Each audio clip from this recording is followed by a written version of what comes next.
അപ്പൊ വലിയ ആളുകൾക്ക് തൊണ്ടയിൽ കുടുങ്ങുന്ന അവസ്ഥ. അപ്പൊ നമുക്കറിയാലോ, നമുക്ക് എയർ പോകുന്ന ഒരു വഴിയും ഫുഡ് പോകുന്ന 2 വഴിയുണ്ട്. അപ്പൊ എയർ പോകുന്ന വഴി നമ്മള് എപ്പിഗ്ലോട്ടിസ് വഴി, വാൾവ് സിസ്റ്റം, അതുവഴി നമ്മൾ വിൻഡ് പൈപ്പ് ട്രക്കിയ എന്ന് പറഞ്ഞിട്ട് ഒരു വഴിയാണ്. മറ്റേത് നമ്മൾ ഫുഡ് പോകുന്നത് ഈസോപാഗസ് എന്ന് പറഞ്ഞ വഴിയാണ്. അപ്പൊ രണ്ടിനും വാൾവ് സിസ്റ്റം. ആ വാൾവ് സിസ്റ്റം നമ്മൾ അപ്രതീക്ഷിതമായിട്ട് തമാശ പറഞ്ഞ് ചിരിക്കുമ്പോഴോ അല്ലെങ്കിൽ വേറെ എന്തെങ്കിലും സാഹചര്യത്തിൽ പെട്ടെന്ന് നമ്മള് ഫുഡ് പോകുന്ന വഴി, ഈസോപാഗസ് പോകുന്ന വഴി മാറിയിട്ട് എന്ത് ചെയ്യുന്നു, വിൻഡ് പൈപ്പ് നമ്മൾ ട്രക്ക് ചെയ്യലോട്ട് കയറുക.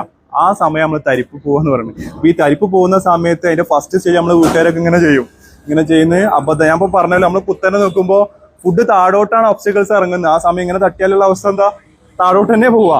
അപ്പൊ താഴോട്ട് പോവാൻ നമ്മള് വീണ്ടും ശ്രമിപ്പിക്കണേ. അപ്പൊ അത് ചെയ്യരുത്.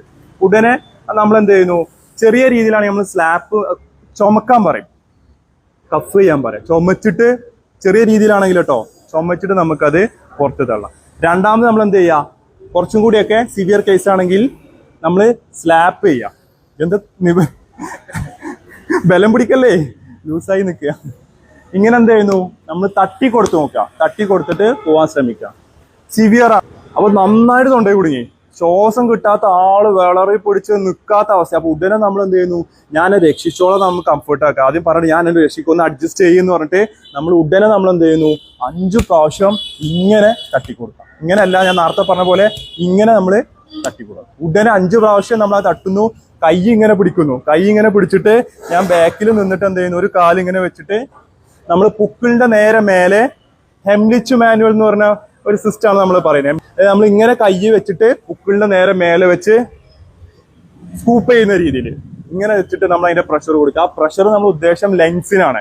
ലങ്സിൽ എയർ ബാഗാണ് നമ്മൾ മനസ്സിലാക്കിയിട്ടുണ്ട്. അപ്പൊ ലങ്സിൽ ഒരു പ്രഷർ കിട്ടുമ്പോൾ ആ എയർ ബാഗിലോട്ട് ഒരു പ്രഷർ കിട്ടുക. ആ ലങ്സിത്തെ എയർ ഇവിടെ ഒബ്സ്റ്റക്കിൾസ് എന്തെങ്കിലും കുരുങ്ങിയിട്ടുണ്ടെങ്കിൽ അതിനൊക്കെ തള്ളു കിട്ടും. ഇതാണ് അതിന്റെ സയന്റിഫിക് ആയിട്ട് നമ്മൾ മനസ്സിലാക്കി കൊടുക്കേണ്ടത്. അപ്പൊ ഇങ്ങനെ പിടിക്കുന്നു. ആ മറ്റേ കൈ ഞാൻ എന്ത് ചെയ്യുന്നു, ഇങ്ങനെ വെച്ചിട്ട് ഇങ്ങനെ നന്നായിട്ട് തന്നെ മേലോട്ട് എന്ത് ചെയ്യുക, പ്രഷർ കൊടുക്കുക. 5 പ്രാവശ്യം അങ്ങനെ ചെയ്യുന്നു. വീണ്ടും തട്ടിക്കൊടുക്കും. വീണ്ടും 5 പ്രാവശ്യം ഇങ്ങനെ ചെയ്തുകൊണ്ടിരിക്കുക. ഒബ്സ്റ്റക്കിൾസ് ഇപ്പോൾ അഡൽട്ട് ആണെങ്കിൽ നമുക്ക് ഫീൽ ചെയ്യും.